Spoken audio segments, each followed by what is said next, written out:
The pain started early in the morning.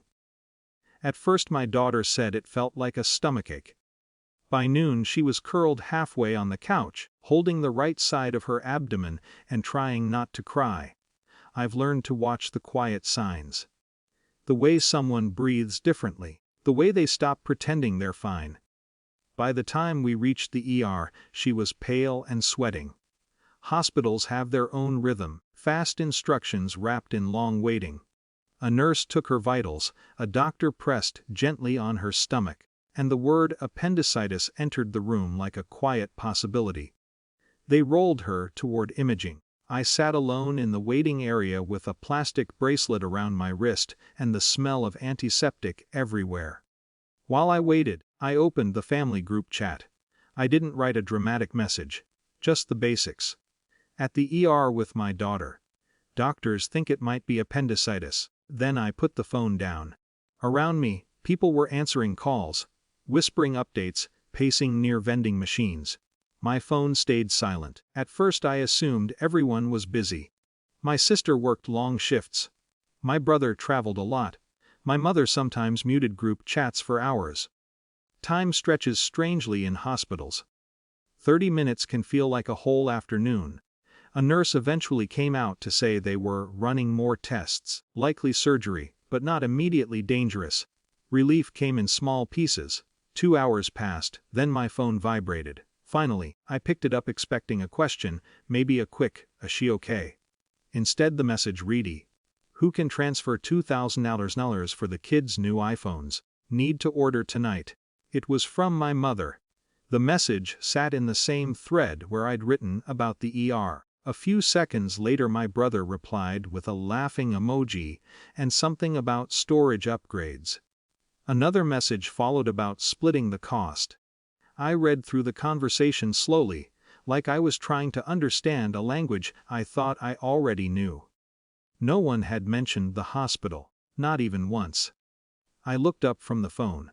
Across the room a man was holding his wife's coat while she spoke anxiously with a nurse. 2 teenagers were sitting beside an older woman, their hands wrapped around hers. Normal scenes of worry.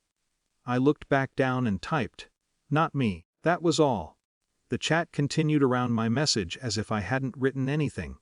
More talk about phone colors, payment apps, shipping times. Eventually a doctor returned and confirmed the diagnosis. Appendicitis. Surgery scheduled for later that evening. The rest of the day narrowed to medical details, forms, signatures, waiting beside a hospital bed while my daughter drifted in and out of sleep. After the surgery they moved her to recovery. She slept with one hand loosely curled around the blanket. Hospitals become very quiet after midnight. I sat in the plastic chair beside her bed and finally had time to think. The moment in the group chat kept replaying, but not with anger, more like recognition. There had always been a pattern. If someone needed paperwork sorted, they called me.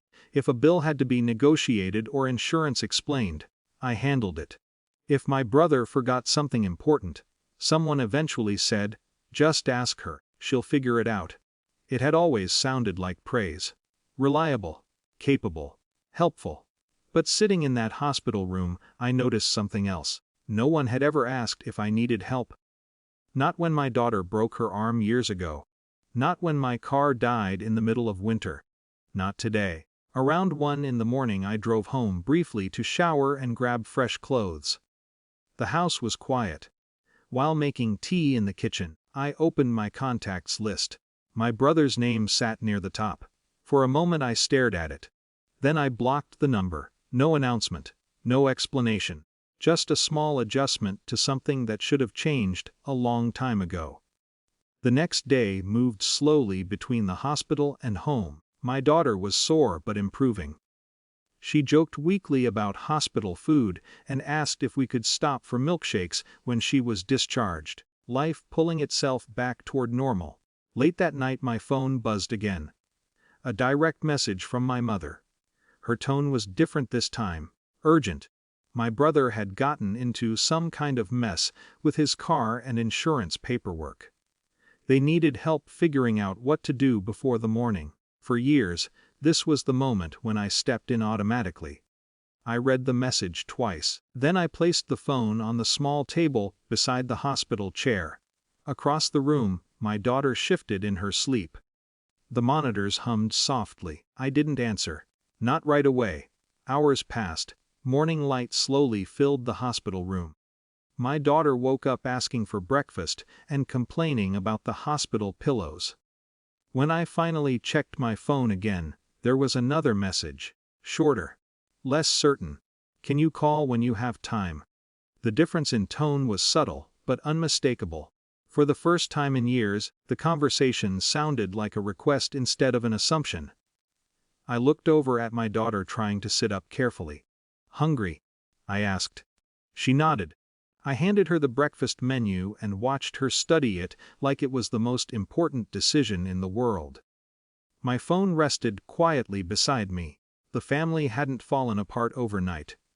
No dramatic confrontation had happened, but something invisible had shifted. For the first time, I wasn't holding the entire structure together by default. And the quiet that followed felt unfamiliar. But honest.